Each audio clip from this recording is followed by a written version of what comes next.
Hello guys and welcome back to the channel. In today's video, I'm going to show you how to change the appearance of your Snapchat app step by step.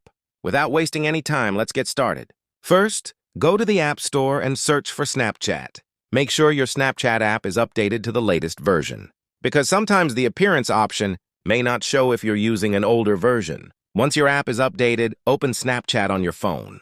Now tap on your profile icon in the top left corner of the screen. After that, tap on the settings icon in the top right corner. Scroll down until you find the App Appearance option. Tap on it.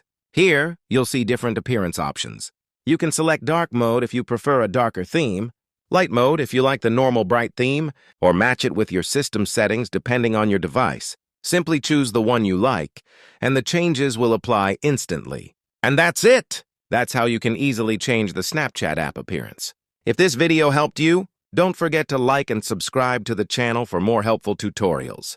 Thanks for watching, and I'll see you in the next one.